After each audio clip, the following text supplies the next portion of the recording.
Buenas tardes. ¿Cómo están? Gracias a Dios. Dígale a su hermano que está a su lado: ¿estás listo? Vaya a su Biblia, por favor, o abra su Biblia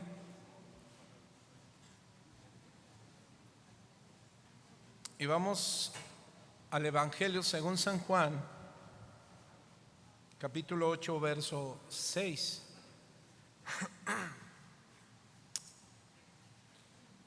Hoy, mañana va.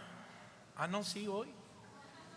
Hoy México celebra sus 212 años de independencia máxima. ¿Sí, 212 años? O corríjanme, yo puse 215, pero no, ya vimos, y 212. México, repito, celebra sus 212 años de independencia máxima, es decir, la libertad mexicana.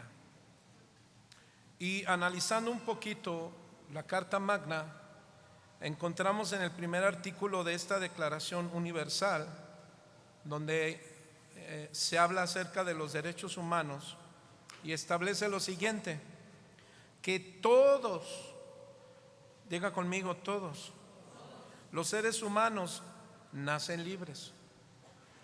Pero las Escrituras nos dicen todo lo contrario.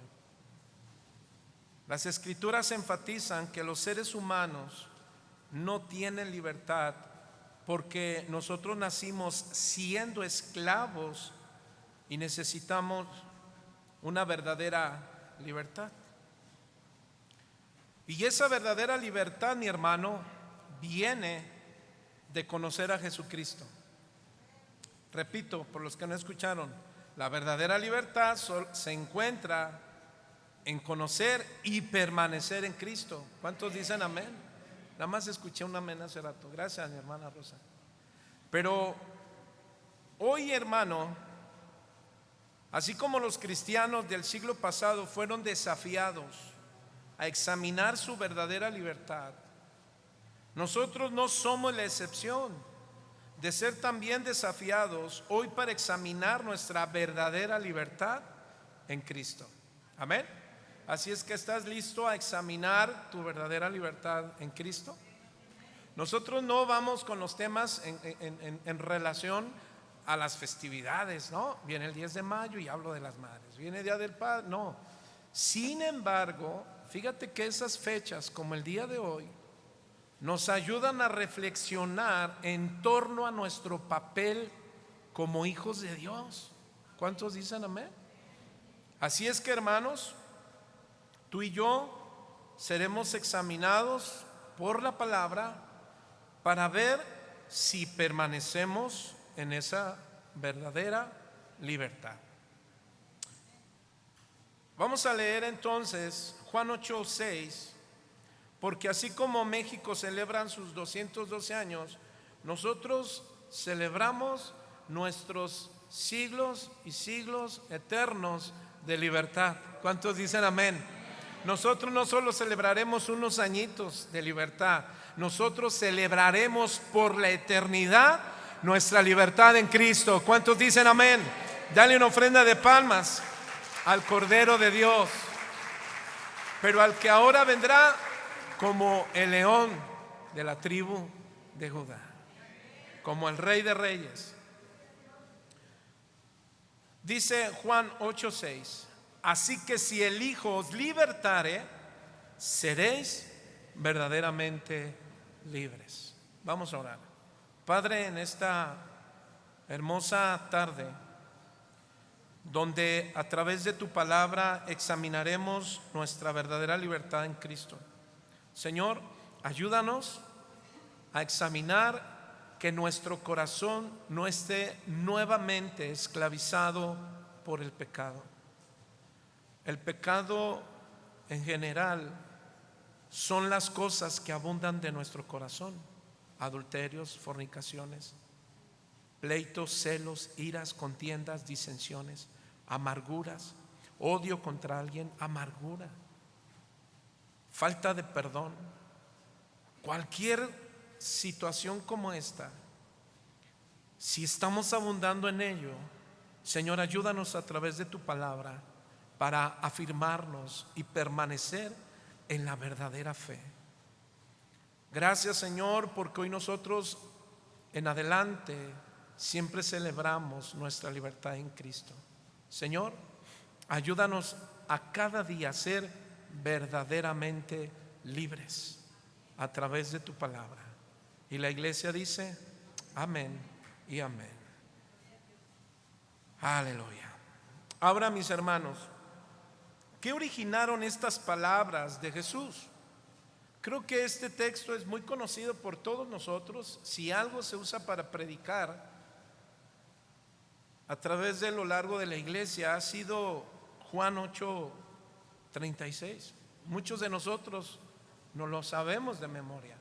Y hoy día muchas casas de oración y otras iglesias, hermanos alrededor del mundo, seguramente tomarán el texto como introducción a su sermón.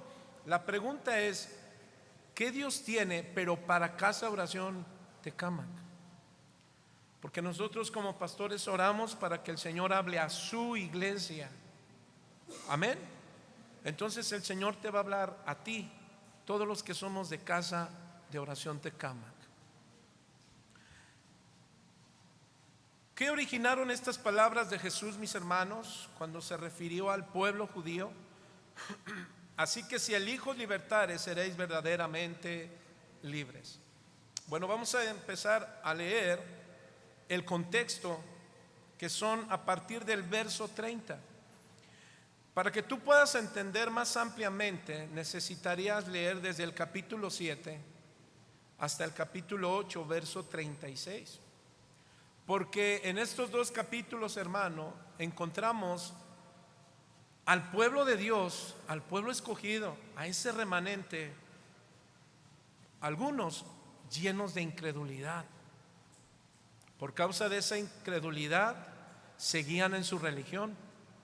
Por causa de esa religión, se sentían en paz por cumplir sus tradiciones. Pero esa paz que aparentemente ellos decían tener y libertad, no era más que otra cosa que seguir esclavizados. De manera, hermanos, que al llegar a este capítulo 8:30, vamos a entender qué fue lo que originó estas palabras de Jesús en ese momento para todos aquellos que lo venían escuchando. Estaban sus discípulos, también los fariseos y pueblo dentro de toda esta gente. De igual manera, aquí Dios nos va a hablar a diferentes puntos, diferentes iglesias. ¿Cuántos saben que ustedes son la iglesia de Cristo? Hablando metafóricamente.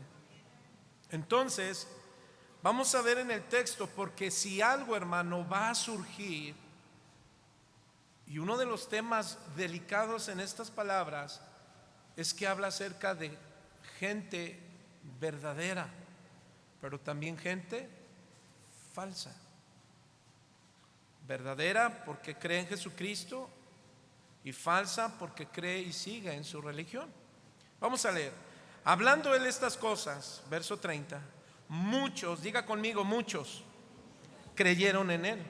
Verso 31, dijo entonces Jesús a los judíos que habían creído en él: si vosotros permaneciereis en mis palabras, seréis verdaderamente mis discípulos, y conoceréis la verdad, y la verdad os hará libres. Verso 33, le respondieron: linaje de Abraham somos, y jamás hemos sido esclavos de nadie. ¿Cómo tú dices, seréis libres? Jesús le respondió: de cierto os digo, que todo aquel que hace pecado, esclavo es del pecado.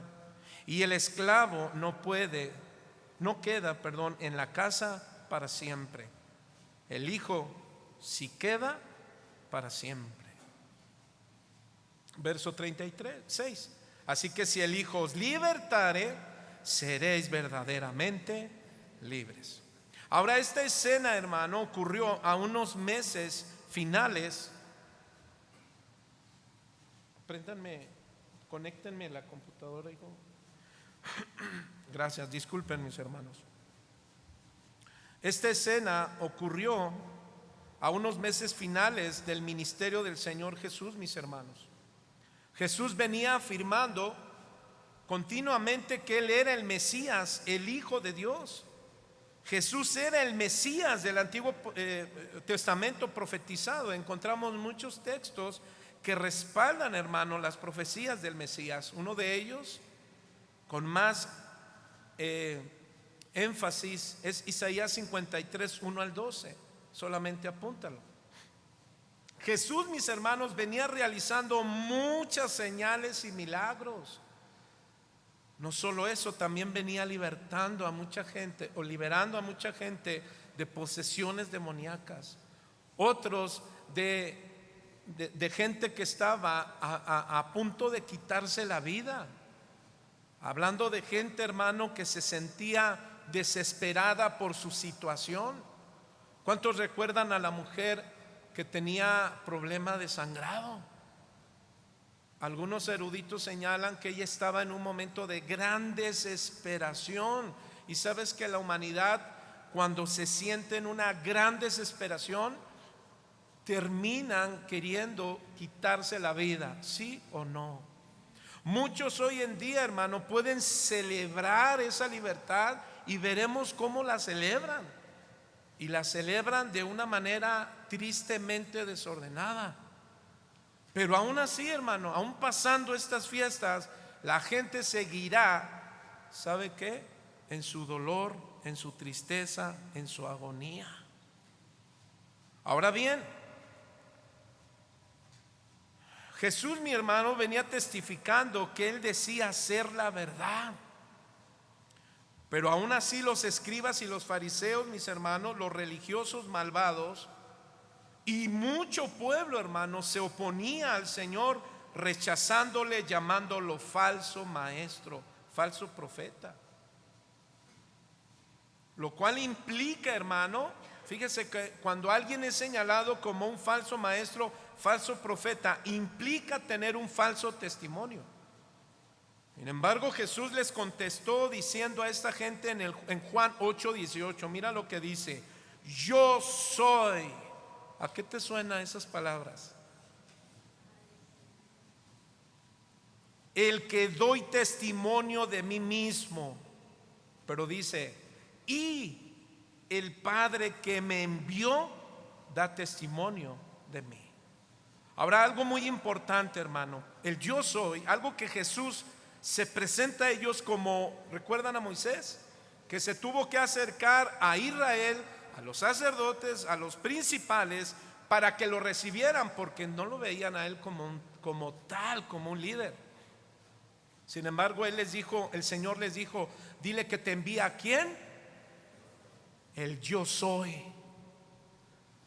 Solamente que los judíos religiosos, ¿a quién tomaban como el yo soy?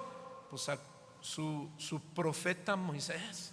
Sin embargo, las mismas escrituras señalaban que vendría el profeta de profetas, más que un profeta, más que un rabino, vendría el Hijo de Dios en forma de carne. Y esto al parecer no les impactó a esos hombres cuando Jesús se presenta como yo soy. En este texto griego, hermano, del Evangelio de San Juan, encontramos 23 veces la afirmación significativa de Jesús al decir el yo soy. Metafóricamente, hermano, esta expresión expresa su relación salvadora con el mundo. De manera que cuando tú leas la Biblia y encuentres yo soy, estamos hablando la relación salvadora de Dios a través de su Hijo para salvarnos a cada uno de los que estamos aquí.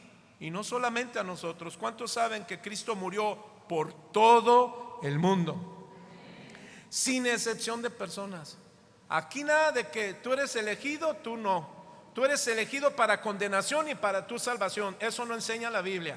La Biblia dice que todos entramos en la presencia de la presciencia de la salvación de Cristo. Es decir, que el punto principal para que tú seas salvo es que tú necesitas creer en el Hijo de Dios. ¿Cuántos dicen amén? ¿Cuántos de aquí ya recibieron a Cristo en su corazón? Ay, gloria a Dios. ¿Alguien no? Para orar por él. Entonces, mis hermanos, Jesús se presenta al decir yo soy. Él les estaba diciendo yo soy el pan de vida. Ahora soy el pan físico. En el desierto era el maná. Ahora aquí está en carne y hueso. Dios con nosotros, Emmanuel. Eso fue lo que dice la Escritura. Pero también Jesús se presenta como yo soy la luz.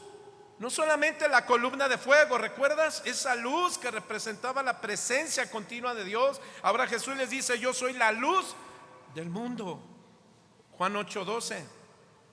También Jesús está diciendo yo soy la puerta de las ovejas.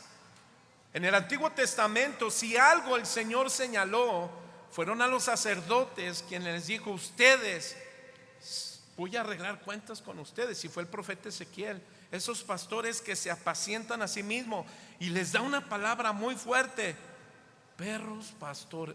Está fuerte. Pero ¿en qué sentido? ¿Cuántos de aquí tienen mascotitas que son bonitas? ¿Qué hacen los perros? ¿Qué hacen? Nada más están ladrando, te mueven la colita. ¿Y qué quieren? Comer y dormir. Comer y dormir. ¿Sí o no? Si te asaltan, te quieren robar, te quieren golpear, algunos sí están entrenados, y los que no, nada más andan viendo. Bueno, el asunto de esta expresión es: ustedes han quedado así. El animal, el perro, hermano, era despreciado en el Antiguo Testamento. Era un animal impío.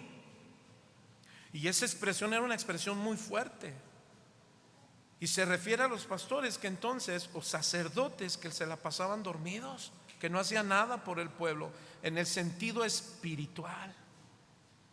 Por eso Jesús dijo ahora: yo soy la puerta de las ovejas.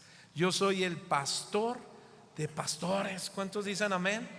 Ahora tienes la entrada directamente hasta tu pastor.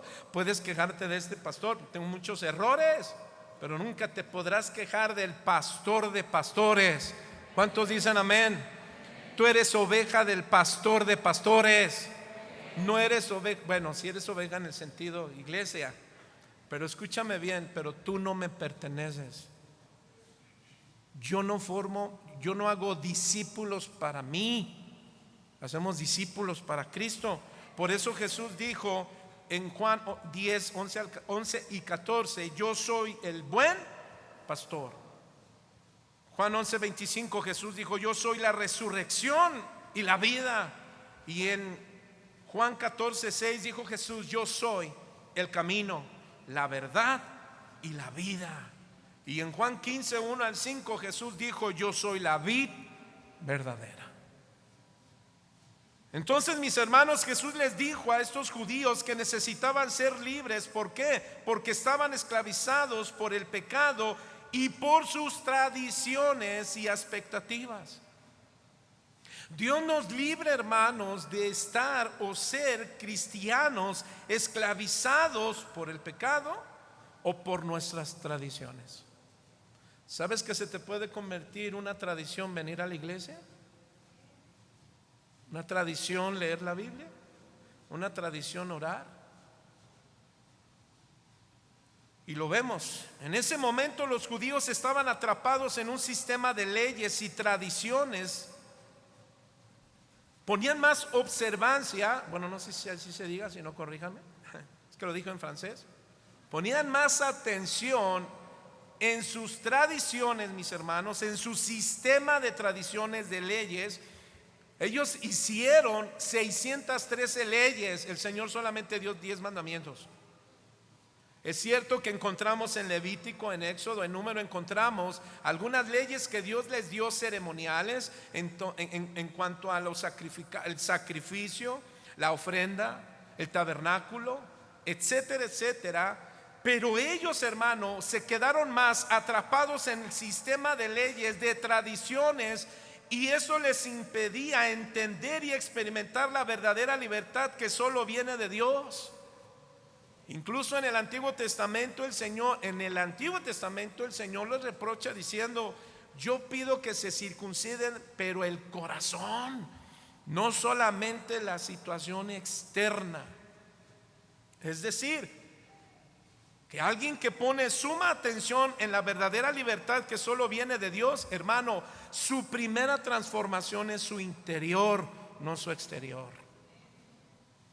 De manera que hoy día muchas iglesias, vamos a decir, no quiero generalizar, pero normalmente muchas iglesias tienen sistemas de tradiciones que ponen cargas, que son cargas en la iglesia, como no te pinches el cabello, ponte velo, usa falda larga, y todo solo se centra en lo externo. Hermano, para que haya un cambio real, primeramente comienza la palabra de Dios. ¿Dónde? Internamente. Entonces, lo primero que aprendemos aquí, hermano, en estos versos, del verso 31, claro, recuerda que te estoy hablando desde el capítulo 7 hasta el capítulo 8, verso 36. Lo primero que aprendemos en estos pasajes, hermano, es que la fe de muchas personas pueden estar en el peligro de tener que o caer en una fe falsa. Es decir, que puede ser una fe falsa, es decir, una fe superficial. Hermano, ninguno de los que estamos aquí estamos exentos a tener una fe superficial, una fe de apariencia. En otras palabras, una libertad falsa, una libertad superficial, una libertad de apariencia, una libertad de ilusionismo. Este tipo de fe, hermano, ¿sabe qué demuestra? Bueno, lo primero que demuestra es la realidad interna de una persona que sigue esclavo del pecado y de su religión. Hay un ejemplo muy claro en Hechos 8, mis hermanos, y es Simón el Mago. ¿Cuántos recuerdan a Simón el Mago? Por tiempo, pero ahí si tú lo lees en Hechos 8 del 3 al 24, dice que también Simón creyó. ¿Cuántos de aquí creen en Jesús? Simón creyó en Jesús. ¿Cuántos de aquí están bautizados? Simón también se bautizó. Algo más de Simón: siempre estaba con Felipe. Pregunto, ¿cuántos siempre vienen con regularidad a la iglesia? Otros dijeron: no, mejor ni digo. ¿Qué más? Vio señales y grandes milagros. Hermanos, ¿cuántos de aquí han visto grandes señales y milagros? Santo, también Simón. ¿Qué cree, hermano? Él escuchó el nombre de Jesús. ¿Cuántos de aquí han escuchado el nombre de Jesús? Ay, Dios.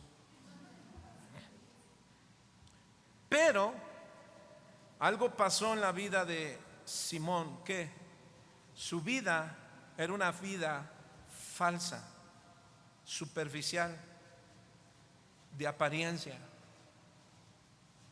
Es decir, su libertad era falsa, su libertad era superficial, su libertad, mis hermanos, era de apariencia.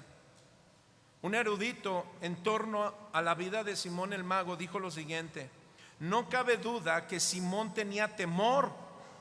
El problema es que no estaba dispuesto a arrepentirse, a buscar el perdón.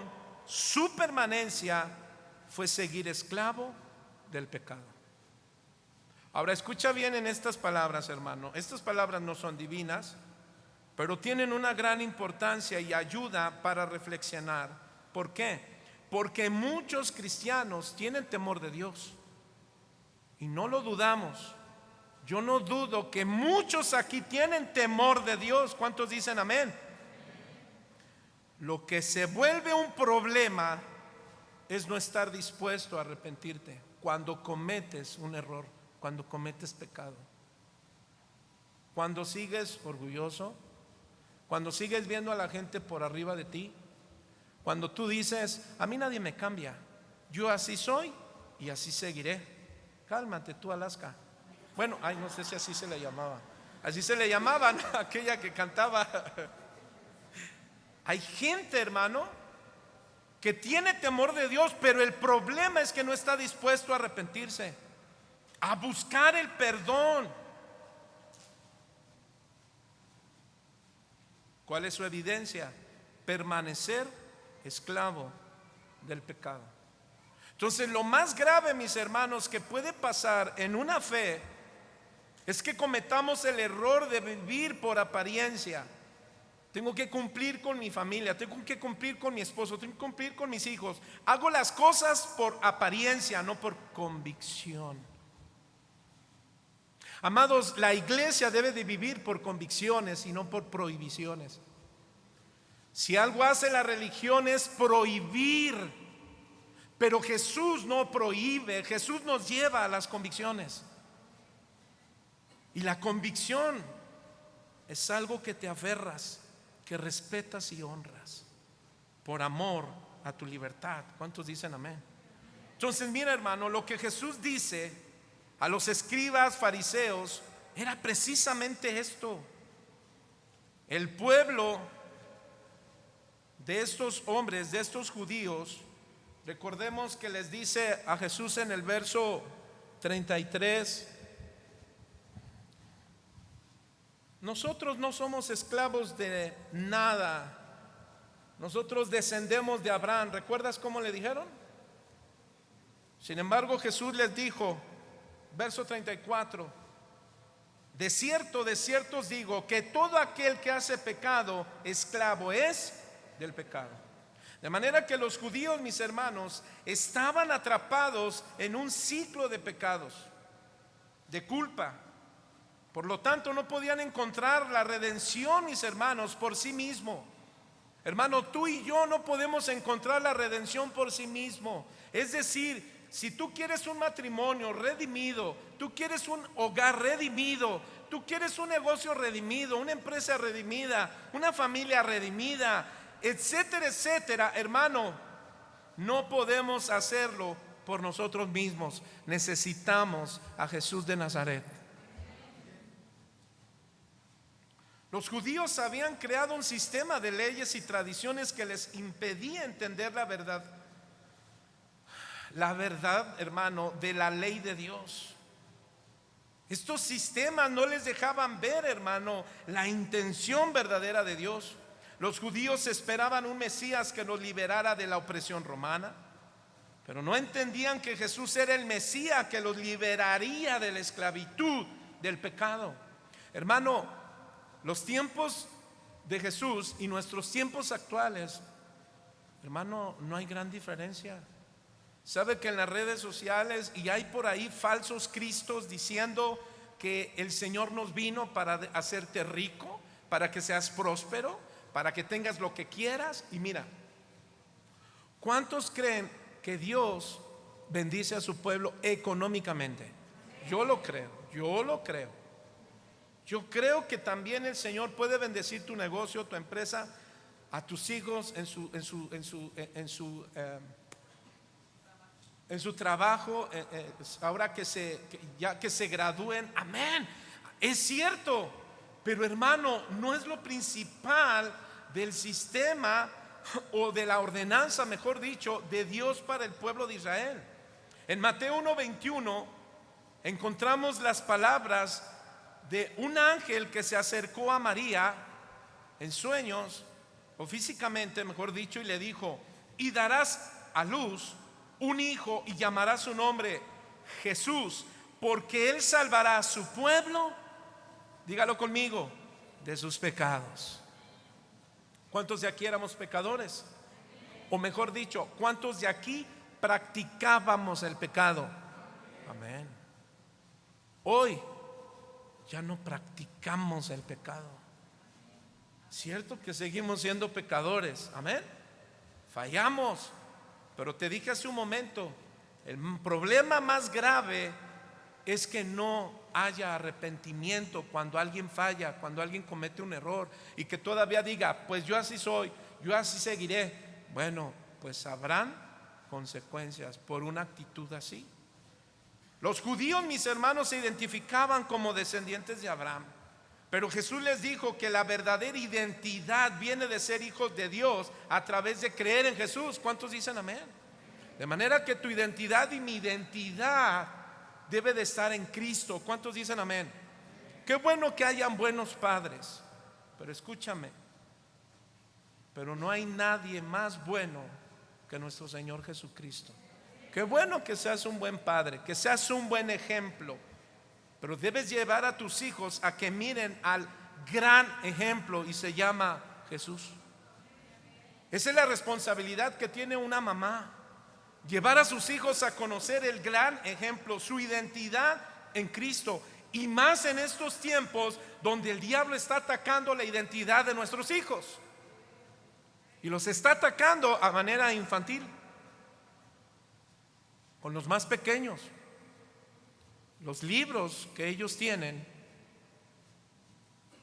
donde México hoy celebra sus 212 años de libertad, sin embargo seguimos encontrando incluso en sus libros de texto que no tienen verdadera libertad. La verdadera libertad nos hace libre incluso, hermano, de pensamiento. ¿Cuántos dicen amén? Así es que, mis hermanos, la verdadera identidad viene de ser hijo de Dios a través de creer en Jesús. ¿Cuántos dicen amén? Juan 1:12 dice: mas a todos los que le recibieron, a los que creen en su nombre, les dio potestad de ser hechos hijos de Dios. ¿Cuántos de aquí son hijos de Dios? Así es que tú y yo, hermano, debemos evitar el error de ser creyentes que creen pero no creen. Dígale que está a su lado: hermano, ¿tú crees? Bueno, ya por ahí alguien, no sé si escuché por alguien que dijo no. Uy, bueno, te invitamos a que lo seas. ¿Qué es un cristiano que cree pero no cree? Lleva un cristianismo superficial. Pues el cristianismo es mi hobby. El cristianismo es cuando puedo, cuando quiero. Si me siento bien, voy a la iglesia. Si no me siento mal, no voy. Bueno, hay que poner un equilibrio. Hay quienes, por su salud, efectivamente, es entendible. Pero ¿y los que no?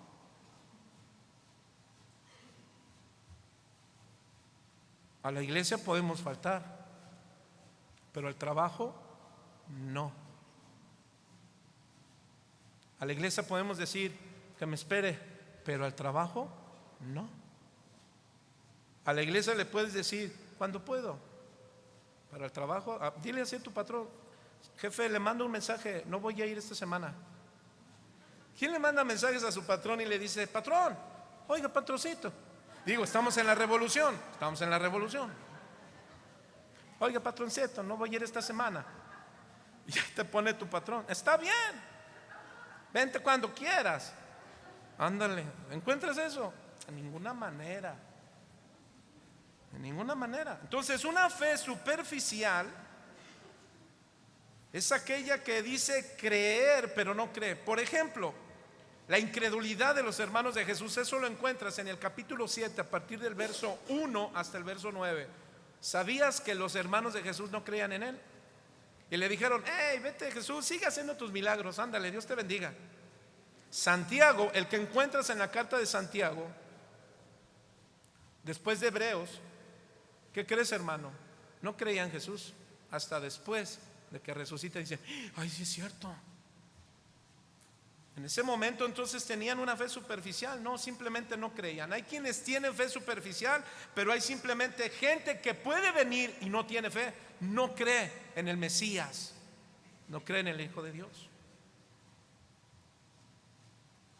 Entonces, la incredulidad de los hermanos de Jesús en el capítulo 7 verso 9. Alguien puede decir: creo, pero soy incrédulo.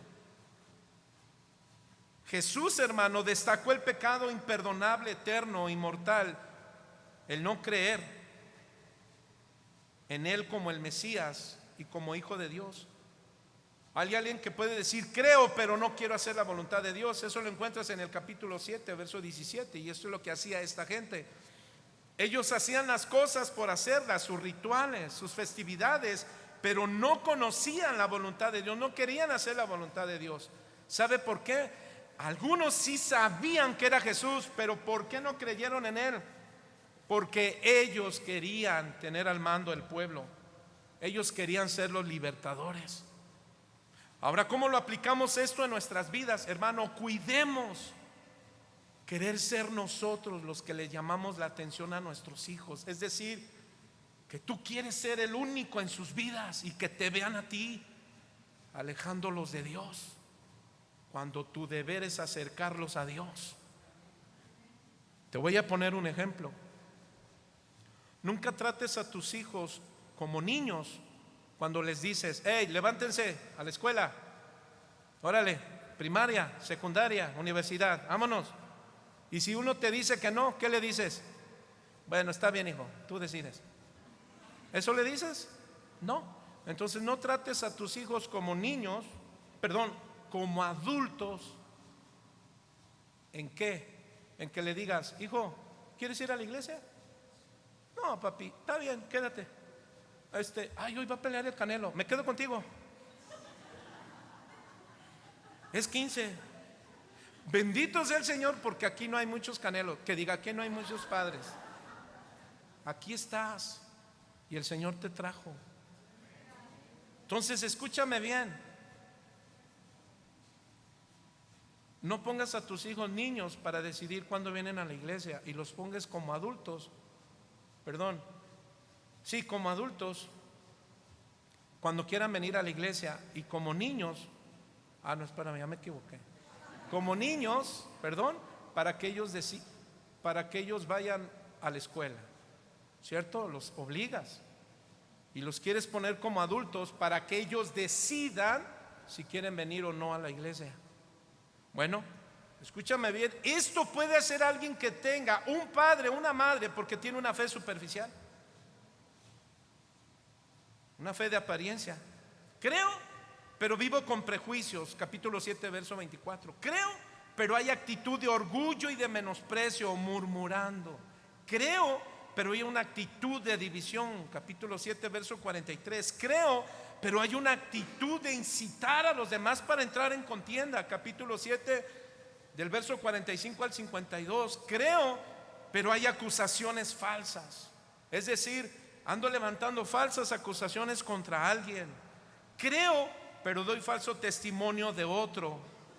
8:13, Juan 8:13. Creo, pero cuestiono la autoridad. Juan 8:19 al 30. De manera, hermano, que los escribas, fariseos y parte del pueblo vivían así. Estoy hablando de ellos, estoy hablando de estos fariseos. Y te di el capítulo y los versículos. De manera, mis hermanos, que estos hombres, tanto escribas, fariseos y parte del pueblo, no conocían la verdadera libertad. Ahora, aquí Jesús revela las consecuencias del rechazo: creer, pero no creer. ¿Sabe cuál es? Tener una creencia superficial, una libertad superficial. ¿Cuál es la consecuencia? Muerte espiritual. La muerte espiritual. Ahora, ¿cómo es notable la muerte espiritual, hermano, en un creyente? Bueno, por varias acciones. Número 1, apela a su propia justicia. Esto lo encuentras en Juan capítulo 20, en los versos 20 al 22 de capítulo 8. Apelan a sus propias justificaciones y acciones. No, es que yo no voy por esto, yo no hago esto por esto otro, yo soy así por esto, yo sigo viviendo por esto. Y pasan culpando a medio mundo de su situación.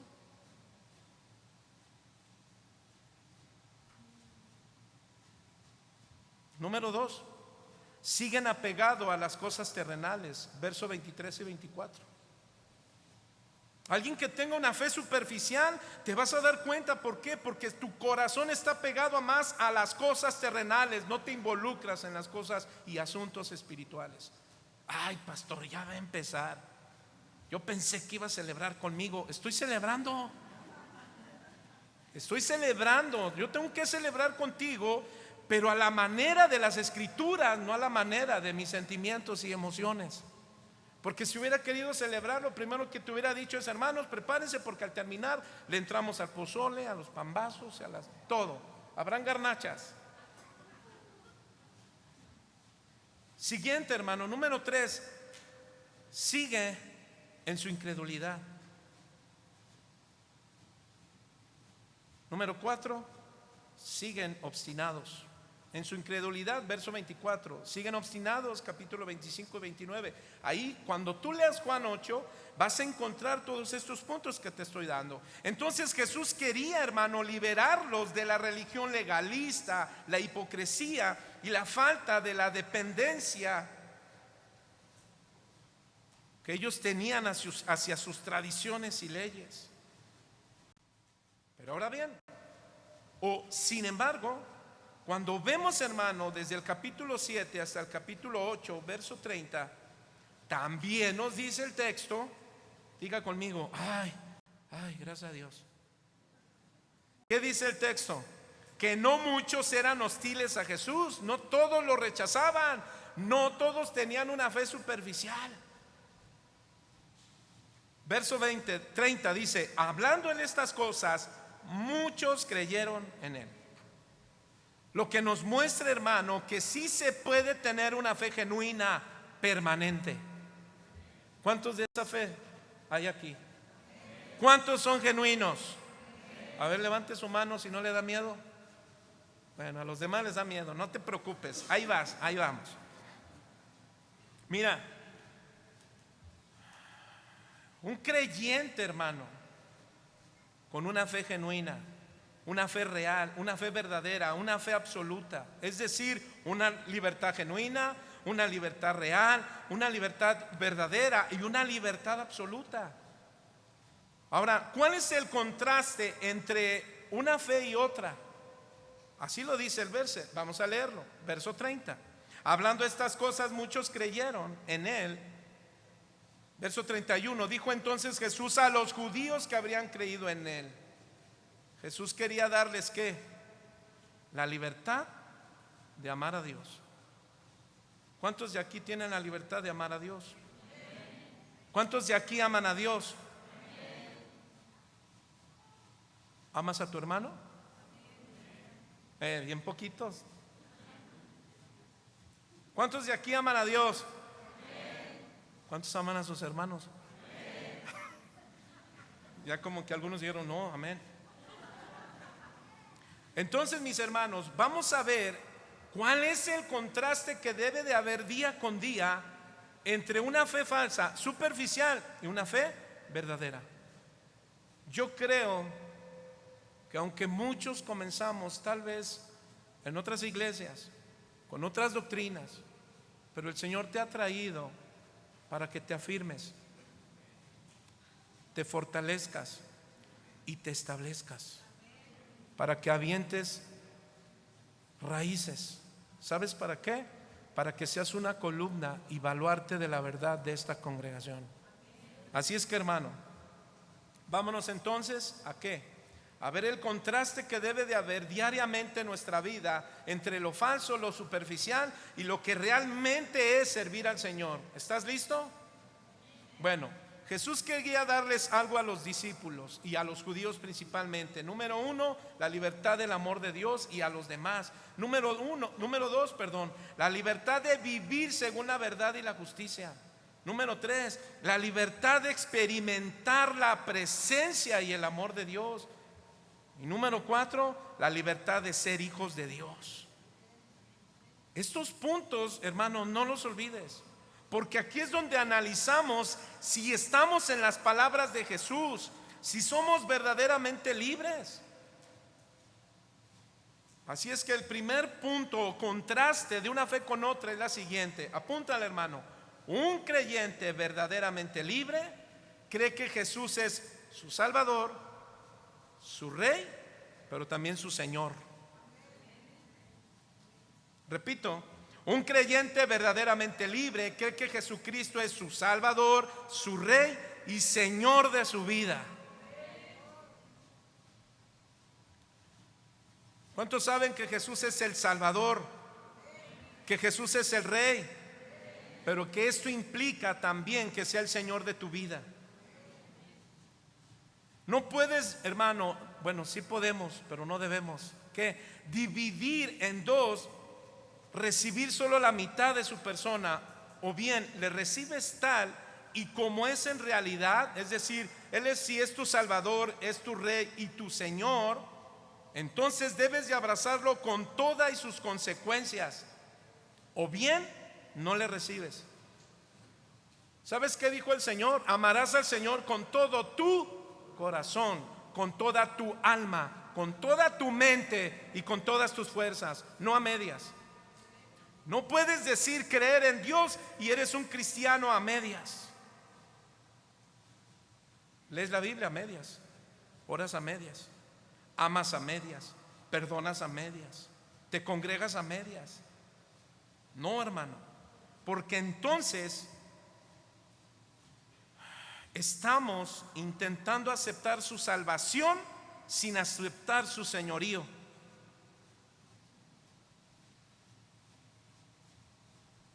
¿Cuántos saben que la salvación consiste precisamente en una vida, fíjese, vivida bajo su señorío? No es lícito, hermano, separar la salvación del Señor Jesucristo y su señorío. Ahora déjame rápidamente, la palabra Señor en el griego es Kyrios. ¿Y sabe qué significa? El que gobierna, el que manda, el soberano sobre todo. Ahora pregunto, ¿el Señor es tu Salvador? ¿Es tu Rey? ¿Te gobierna? ¿Te manda? ¿Es tu soberano? ¿Sabe cómo estás llevando a cabo tu responsabilidad? Ahora, el que gobierna, el que manda, el soberano sobre todo, lo que quiere decir que Jesús no solo es Salvador, Rey y Señor, o solo Salvador y Rey, sino Él es el Señor de señores y Rey de reyes. Amén. Mire, no todas las personas que creen. ¿Por qué? Pueden creer en Dios, pero no se sujetan a su autoridad divina. ¿Cómo es no sujetarme a su autoridad divina? No lo ha reconocido como el Señor de tu vida. Ese debe de ser el motivo junto, va pegado, hermano. Es mi Salvador, es mi Rey, pero es mi Señor. ¿Por qué cree que Jesús, dijo una ocasión: ¿por qué me llamáis Señor, Señor, y no haces lo que yo digo? Lucas 6:46. ¿Tú sabes cuántas veces el Señor te ha llamado a pedir perdón? No.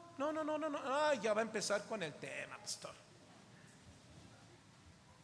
Pastor, pero me lastimaron. Y te van a seguir lastimando. ¿Cuántos saben que los fariseos querían matar a Jesús? ¿Cuántos saben que los fariseos motivaban a otros para perseguir a Jesús, para matarlo? Pastor, este tema siempre me lo dices. Pues reclámale al Señor, porque me dijo: esto vas a enseñar. Hermano, ¿sabes cuántos pueden tener una fe que dice que es real, pero es superficial? ¿Por qué? Porque sigues haciéndote a un lado cuando tal vez dices tú que esa persona, X persona, te hizo un mal. Yo recuerdo que un día fui con mi pastor y dije: pastor, es que pasó esto y me dolió.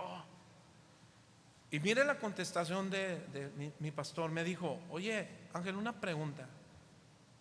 ¿Tú nunca le hiciste un mal a nadie? Y dije: ya. Y le dije: esa no fue la pregunta, pastor.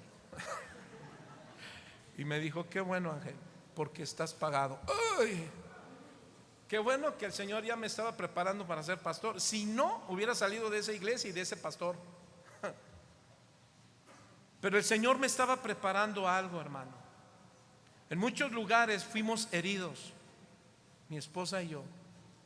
fuimos lastimados.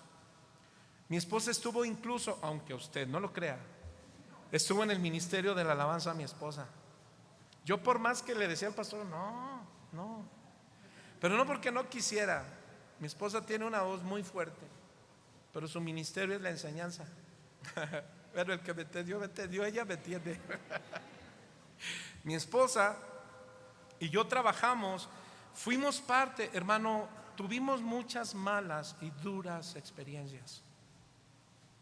Pero ¿sabe qué hizo el Señor con nosotros? Aún a pesar de nuestro poco tiempo como matrimonio, ya como cristianos, los dos teníamos un buen tiempo. Pero nos llevó a entender que seguir a Cristo, ¿sabe qué implica? Sufrimiento, dolor, tristeza. ¿Qué quiero decir? Que el Señor te llevará a morir para dar vida. El Señor te quebrantará. ¿Por qué? Porque el Señor quiere corazones humildes, sencillos y no orgullosos.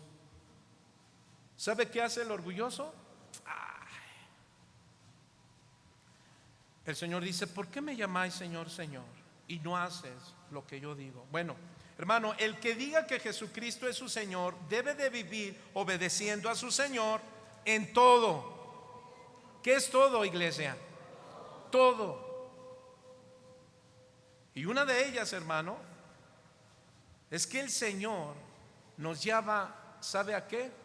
A perdonar como hemos sido perdonados. Yo no sé si el Señor hoy te impulse a ti a pedir perdón a alguien, pero no, hombre, yo, ¿por qué no? Yo sí, esta semana, bueno, no desde esta semana, tengo 15 días que el Señor me ha estado tocando en mi corazón y me dijo: quiero que te acerques a esta hija mía, porque tus palabras fueron despectivas y un poquito me la heriste. Alguien puede decir: la esposa del pastor. Bueno, tengo a mi amada que siempre ahí andamos poniéndonos de acuerdo, porque no las cosas siempre son tan buenas como quisiéramos, pero normalmente cuando hay cosas difíciles nos ponemos en cuenta. ¿Y sabe cómo? Cuando pasamos por alto nuestras ofensas. ¿Qué quiero decir con esto? Tú sabes, tráete a tu mente ahorita ¿a quién tú ofendiste? No quién te ofendió. Si quieres seguir experimentando la verdadera libertad, ay, pastor, tenía que ser hoy. Pues es que no hay mañanas. Hoy, ahora, escúchame bien. ¿Cuántos de aquí Jesús es su Señor? Si quieres obedecerlo, esa es tu responsabilidad. El punto, yo ya te lo di. Lo demás te corresponde a ti. Amén. Por ejemplo, hermano, ¿cuántos saben que Jesús es nuestro Salvador? Yo sé que sí, ya lo dije. Pero ¿qué cree? Si Jesús es tu Salvador, Rey y Señor, hermano, ¿qué cree? Sirve a Dios y sirve a tu prójimo. Vaya conmigo rápidamente a Filipenses 2. Rápidamente, hermano, ya casi termino. ¿A qué hora empieza el grito hoy? No, solo pregunté. Digo, para ver si nos alcanza antes de que. Filipenses, por favor.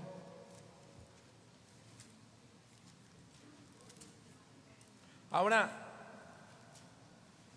Filipenses 2 dice así, a partir del verso 6: el cual, siendo en forma de Dios, no estimó el ser igual a Dios como a cosa que aferrarse, sino que se despojó a sí mismo, tomando forma de siervo, hecho semejante a los hombres, y estando en la condición de hombre, se humilló a sí mismo, haciéndose obediente hasta la muerte, y muerte de cruz. Hermanos, Jesús, estando en esta condición de Dios, Él pudo haber dicho, escuche, hermano, atención, iglesia, sí, Señor, soy hombre, pero también soy Dios. Amén. Bueno, he venido a que me sirvan, así que todos vengan a servirme. ¿Eso dijo Jesús? No. Jesús en Mateo 20, verso 27 y 28 dijo: porque el Hijo de Dios no vino para ser servido, sino para servir y dar su vida en rescate por muchos. La pregunta es: ¿te humillarías a pedirle perdón? ¿A cuántos? No lo sé. De hecho, vamos a apagar la luz del lugar. No. Si Jesús, siendo Dios, se humilló a sí mismo, ay, pastor, ¿y esto qué va a cambiar? Que yo vaya. Tu verdadera libertad, si no sigues siendo esclavo de tu religión cristiana. Y esto involucra a tu esposo, tu esposa, tus hijos, un tío, no sé. De hecho, ya con esto Dios me está trayendo varios. Ya voy a hacer mi lista. Dios. Cambiemos de tema, hermano. No, pues Dios nos habla a todos. Y si a mí el Señor me puso en mi corazón a hacerlo, lo voy a hacer, tengo que hacer. ¿Estás dispuesto a hacerlo, varón? Mujer, joven, jovena. Entonces, hermano, Jesús no vino y dijo: todo sírvame. Mire, Él no vino para ser servido, sino para servir. ¿Cuántos dicen amén? Estando entre los hombres, como hombre, hermano, aún se humilló entre ellos para tomar forma de siervo. Toda su vida, hermano, fue de servicio. Siendo Dios, se hizo hombre. Siendo hombre, se hizo siervo. Filipenses 2, verso 1. Ahora mira lo que dice: si Cristo les ha dado a ustedes poder. Bueno, déjame leértelo. Es que yo le leí palabra de Dios para todos, por favor, hijo. Dice: por tanto, si hay alguna consolación en Cristo, si algún consuelo de amor, hermanos, son preguntas retóricas, es decir, son lógicas. O sea, lo que dice Pablo es: por tanto, ¿ustedes han sido consolados en Cristo? A ver, repito, ¿ustedes han sido consolados en Cristo? Cuando tú pides perdón, consuelas a otro. Pero pastor, usted sabe que yo no fui. No, el Señor sabe quién fue. La pregunta es: ¿quién arrebatará su bendición como Jacob? ¿Sabes que Jacob, su nombre era usurpador? Y luego el Señor cambió su nombre y le dijo Israel. ¿Cuántos eran usurpadores antes aquí? No me diga amén. Pero ¿cuántos quieren ser Israel? Un Israel espiritual. Pastor, sigamos. Alguien dice: si algún consuelo de amor, si alguna comunión del Espíritu, si algún afecto entrañable, si alguna misericordia. Verso 2: completad mi gozo, sintiendo lo mismo, teniendo el mismo amor, unánime, sintiendo una misma cosa. ¿Sabe cómo debemos estar todos aquí? En un mismo sentir. ¿Sabe cuál es? El sentir del amor, de la unidad. La única manera en que esta iglesia es sólida y fuerte es porque las familias son sólidas y fuertes, principalmente en sus hogares, donde los esposos se hablan porque se piden perdón. ¿Cuántas veces? ¿70 veces 7? No, siempre. Pero no hay otro escalón, hermano, en que descendió Cristo. Dice que el ser más alto del universo, hermano, descendió hasta el lugar más bajo. ¿Y sabe cuál es? Todos nuestros infiernos cayeron sobre el Hijo de Dios en aquella cruz, dijo un predicador. Ahora la pregunta es: ¿harías tú lo mismo por tu hermano? Bien poquitos acá. Ay, eso que dice el pastor, ¿qué? Bueno, ahí te lo dejo de tarea. Te vuelvo a repetir: yo estoy cumpliendo con lo que debo de cumplir.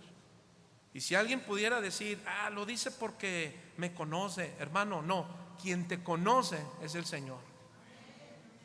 Pero el Señor lo que mira es la humildad de sus hijos, no el orgullo de sus hijos. ¿Cuántos saben que podemos estar en momentos de humildad y en momentos de orgullo? La pregunta es, ¿en qué momento estás ahorita? ¿En orgullo o en humildad? ¿Verdaderamente libre o solo eres libre? Solamente contesta bien poquito, sigamos. Mira, hermano, como hombres, sí o no, deseamos superarnos. Como hombres, sí o no, deseamos evolucionar. Deseamos subir. Nadie busca descender, ¿o sí? Pues ¿qué crees que lo que dijo Jesús? Mira lo que dice verso 3: nada hagáis por contienda o por vanagloria, antes bien con humildad, estimando cada uno a los demás como superiores a él mismo, no mirando cada uno por lo suyo propio, sino cada cual también por lo de otros. Verso 5: allá pues en vosotros este sentir que hubo también en Cristo, el cual siendo en forma de Dios, no estimó el ser igual a Dios como a cosa que aferrarse, sino que se despojó a sí mismo, tomando forma de siervo. ¿Sí dice así, hermano? Ahora la pregunta es, si el hombre de hoy busca superarse, evolucionar, subir, todos buscan descender, no ascender. Jesús se humilló, hermano. La pregunta es, ¿qué diferente hay o qué diferencia hay en nosotros? Por naturaleza siempre buscamos un poco más. Por ejemplo, hermano, los discípulos dijeron: Señor, concédeme que en tu reino me siente a tu derecha. ¿Cuántos recuerdan esto? ¿Quiénes eran? Los Juanerges, ¿recuerdas? Los hijos del trueno. Fíjese, bien enojones, bien tremendos, y pidiéndole: Señor, así con mi carácter, ¿me permites a tu lado? Ándale, tu cara. Primero voy a tratar con tu carácter, con tu orgullo. Jesús les dijo: no es de mí, no depende de mí ponerlos a mi derecha o a mi izquierda. Eso depende de ¿quién? De mi Padre que está en los cielos. Pero si hay algo que ustedes van a pasar conmigo, ¿qué? Van a ser mártires, van a morir por mi causa. ¿Y si sabes que ellos murieron? Se cumplió la profecía de Jesús. Su mamá dijo: Señor, ponlos a tu derecha. Dijo: sí, y están a la derecha del Señor. Murieron. Entonces, mis hermanos, sigue. ¿Quién será salvo? Mateo 20. Siempre queremos subir, hermano. ¿Sabe qué dijo Jesús?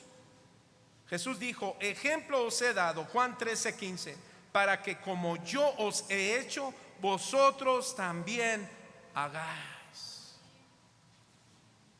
¿Cuántos quieren ser verdaderamente libres? Ahora, no solamente es el que tú vayas a pedir perdón en algún asunto. Tú sabes que debes pedir perdón, ya sea un hermano o ya sea Dios directamente. El apóstol Pablo, hermano, en Filipenses 2:5 es lo que dijo: haya pues en vosotros este sentir que hubo también en Cristo. Jesús mismo nos dio el ejemplo. Siendo Dios, se hizo hombre, hermano. Siendo hombre, ¿qué dijimos? Se hizo siervo. Un creyente verdaderamente libre, hermano, cree que Jesucristo es su Salvador, Rey. ¿Cuántos dicen amén? Pero también Señor de tu vida. Ahora tú sabes, hermano, si tienes que pedirle perdón a alguien o directamente a Dios, para que tu libertad te haga verdaderamente en paz. ¿Cuántos quieren tener la paz del Señor? ¿Cuántos quieren tener el gozo del Señor? ¿Cuántos quieren vivir siendo pacificadores? Entonces cumple. Segundo punto, hermano, ya estoy concluyendo. Segundo punto: el que es verdaderamente libre persevera en la palabra hasta el último día de su vida. Repito, el que es verdaderamente libre persevera en la palabra hasta el último día de su vida. Verso 31, rápido, dice: dijo entonces que Jesús a los judíos que habían creído en él: si vosotros permaneciereis en mi palabra, seréis verdaderamente mis discípulos. ¿Sí dice así? No escucho. ¿Sí dice así, hermanos? Ahora, la palabra permanecer viene del griego meno, que significa perseverar, significa continuar, mis hermanos.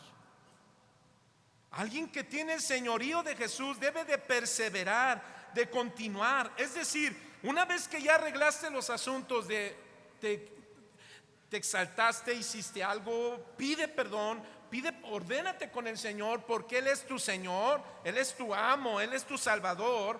Ahora, lo segundo que hace un verdadero creyente es que va a perseverar, va a continuar en esa actitud hasta que Cristo venga. Es tu deber, no solo aquí, porque a lo mejor alguien lo puede hacer superficialmente. Quizá, jóvenes, tienes que pedirle perdón a tus padres. Quizá tú, varón, tienes que pedirle perdón a tu papá, porque le has dicho: tú no me mandas, tú no decides. O quizás sí. Hay hijos superficiales que dicen sí, pero hacen puro no. Hay unos que dicen no, pero hacen puro sí. Y eso está en la parábola, encontramos ahí. ¿Recuerdan? A uno le dijo: oye, ¿puedes ir a la parcela? Y le dijo sí, y nunca fue. Y a otro le dijo: ¿puedes ir a la parcela? Y le dijo no, y fue. ¿Cuál de los dos hijos obedeció? Pero allá hay una enseñanza que me dio el Señor. Mira, a veces mi esposa me dice: oye, mi amor, ¿me puedes ayudar en eso? Le digo no. Y se enoja. Sí, claro que siente, se enoja un poquillo. Y ya me doy cuenta y ya ahí voy, ya hago las cosas, pero ya la hice enojar. La enseñanza ahí es: cuando digas sí, cúmplelo. Cuando digas no, y más dicen: por eso, pastor, yo mejor digo no. No, el asunto ahí es que digas sí. Amén, hermano. Ahora, debes de perseverar y continuar. Ahora, la idea de esta palabra es de una realidad en tu relación personal cercana con Cristo, no superficial. Dios no quiere, incluyéndome a mí y a mi esposa, que somos los que predicamos en este lugar. Yo no puedo ser superficial, pero puedo cometer los errores de ser superficial. Hermano, tú estás en una congregación que debes amar. Escúchame bien. Debes estar en una congregación que debes amar. De lo contrario, ¿qué eres? ¿Superficial? ¿Estás pero no estás? Bueno, pastor, yo vengo porque tengo que cumplir, necesito donde congregarme. Bueno, déjame decirte que ser parte de una iglesia es la familia de la fe. Yo no sé cuántos de los que no pueden venir entre semana han escuchado los sermones que he dado los jueves, pero últimamente he hablado acerca de, ¿recuerdan los que vienen los jueves? ¿Qué dice? Guarda de mi hermano. ¿Recuerdas a ese fariseo que le dice: ¿y quién es mi prójimo? El que tiene necesidad de Cristo. ¿Cuántos de aquí tienen necesidad de Cristo? Entonces, mis hermanos, nuestra perseverancia en Cristo debe hacerse una realidad en tu relación personal con Él. A ver, ¿cómo, pastor? Bueno, ¿sabes cómo se expresa una realidad de una relación personal con Cristo? Tu obediencia. ¿A qué? A su palabra. Hermano, es esencial que uno que se dice discípulo, que es verdaderamente libre, permanezca en la palabra de Cristo. ¿Cuándo? Cuando se hace un llamado a la obediencia. Por ejemplo, hermano, ¿la palabra es tu norma para tu vida? ¿La palabra de Dios es la norma de tu vida? Obedécela. Mire lo que dice Oseas 13:4 en Palabra de Dios para Todos. Por favor, hijo, dice: yo he sido el Señor, tu Dios, desde que vivías en Egipto. No conociste a otro Dios que no fuera yo. Yo era tu único Salvador. Si Él es tu único Salvador, obedécelo en todo lo que te está hablando.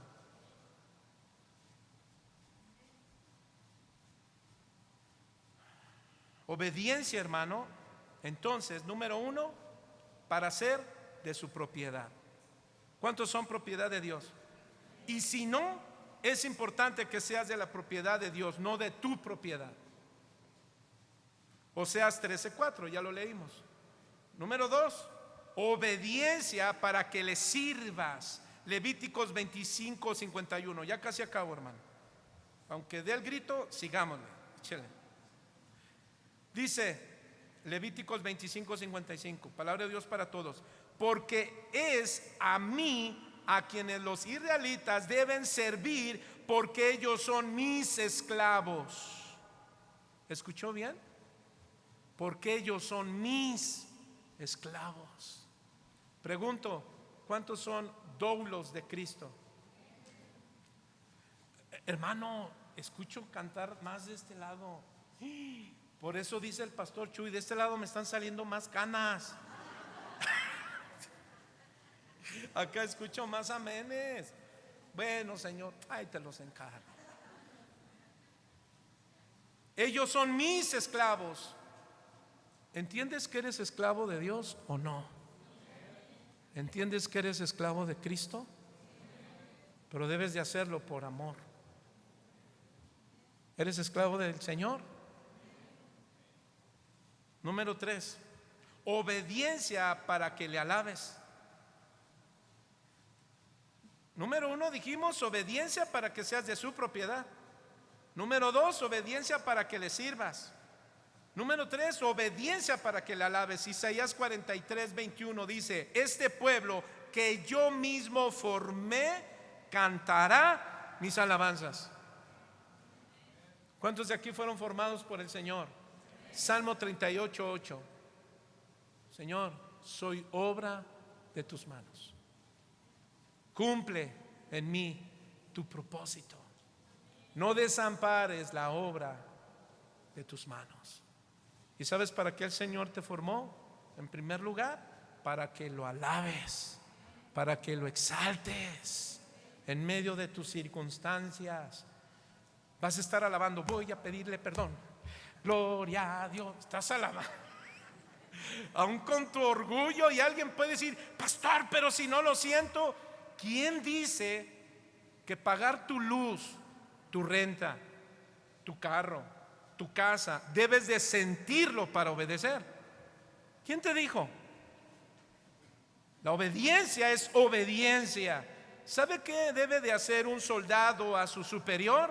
Solo 2 palabras: sí, Señor, no, Señor. Pero no le digas no, Señor, a lo que debes de decirle sí, Señor. Y no le digas sí a lo que no debe de ser no. Jesús dijo: en estos tiempos muchos dirán no a lo que debe decir sí. Es decir, llamarán malo a lo bueno, y a lo bueno le llamarán malo. ¿Por qué le llamas malo a algo que es bueno para tu salud espiritual? Es bueno que crezcas, es bueno que madures. ¿Y sabes cómo se ve que un cristiano madura? Cuando sabe pedir perdón. De lo contrario, eres un cristiano con años, pero que no has aprendido a ser maestro. Sigamos.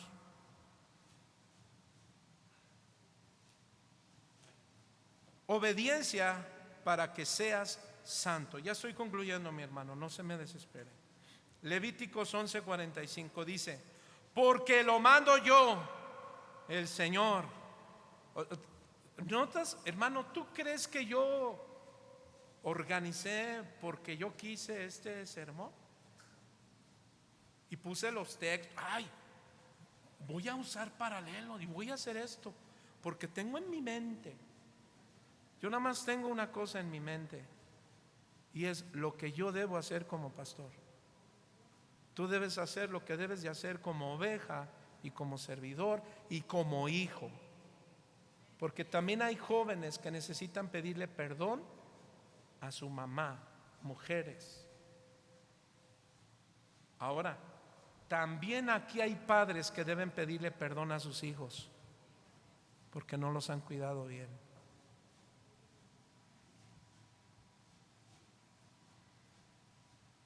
Hay esposas que deben pedirle perdón a su esposo. No, hombre, pastor, es impío. Pues qué bonita pollita. Pío, dice. Tu cristianismo se nota por lo que haces y no por lo que conoces.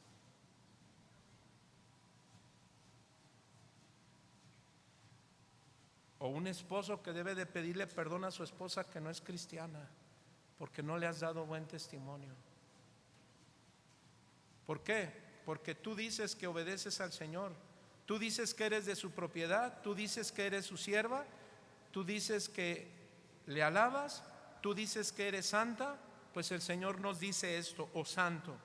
Levítico 11:45, porque lo mando yo, el Señor, que los saqué de la tierra de Egipto para que ustedes pudieran ser mi pueblo querido y yo fuera su Dios. Así que ustedes deben ser santos como yo soy santo. ¿Cuántos santos hay aquí? Hermano, que no te ofenda lo que te confronta, porque en su momento te confortará. Si te confronta lo que el Señor te habla, es para que te confortes en tu verdadera libertad. Le estarás dejando un buen legado a tus generaciones de lo que realmente es ser libre y ser un cristiano auténtico, sencillo, fiel, humilde, porque la permanencia en su palabra, hermano, es señal de la fe. ¿Cuántos son discípulos de Cristo? Termino con lo siguiente. Mira, hermano, somos bendecidos no solo por conocer y permanecer en las Escrituras. Somos bendecidos cuando las ponemos en práctica. Dios no bendice la familia, el trabajo, el negocio, la iglesia solo porque conoces la Biblia, hermano, y te enseña un tema, sino porque la pones en práctica. Santiago 2:19 dijo algo muy importante: pero sed hacedores de la palabra y no tan solamente oidores, engañándonos a vosotros mismos. ¿Sabe por qué dijo esto Santiago? Porque en el capítulo 2:19 dice que hasta el diablo y sus demonios saben y tiemblan por lo que la Biblia dice, pero nunca se arrepienten. Hermano, así es que Dios no nos bendice solo por conocer y saber la Biblia. Dios nos bendice por practicarla. De modo que nosotros no somos la excepción para también ser desafiados de esta manera. Póngase de pie, iglesia del Señor. Déjame decirte esto: yo no estoy desanimándote a todo lo que el Señor nos ha estado hablando desde hace 3 domingos. ¿Sabes que el Señor ha ministrado a la iglesia de una manera especial y sobrenatural? Entonces, mis hermanos, me acuerdo que cuando se dio palabra del Señor, muchos pasaron aquí al frente. Y sabes, el Señor redarguyó, sanó, curó, está perfeccionando. ¿De qué manera, mis hermanos, nos estamos involucrando como discípulos de Jesús? Porque otro de los puntos, mis hermanos, que por tiempo no lo doy, pero concluyo con esto: ser verdaderamente libre, hermano, es un discípulo de Jesús que da fruto hasta el último día de su vida. Tú debes dar fruto de arrepentimiento, de humildad, de gozo, de paz. ¿Sabes cuántas veces vas a pedir perdón? Muchas veces. ¿Sabes por qué? Porque muchas veces te vas a equivocar. Jesús dijo entonces a los judíos: si verdaderamente son mis discípulos, conocerán la verdad y la verdad os hará libres. ¿Sabes qué significa discípulo? En el hebreo es talmid y en el griego es matetes, y habla de un seguidor, aprendiz, estudiante. La idea de estas dos palabras, hermano, es de un discípulo que está relacionado con su rabino. Pregunto, ¿cuántos están aquí relacionados con su Señor? Pero también ¿sabe qué implica esto? Que manifiesta la imagen de su tutor. ¿Sabes cuál es tu responsabilidad y la mía? Manifestar la imagen de Jesús día con día en nuestra vida. La pregunta: ¿estás dispuesto a ser un verdadero discípulo cristiano que tiene una vida productiva?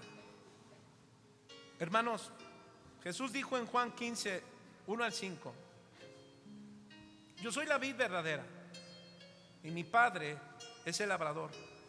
Mira lo que dice Jesús: todo pámpano, ¿cuántos pámpanos hay aquí? Pero mira lo que dijo Jesús: que en mí no lleva fruto, lo quitará.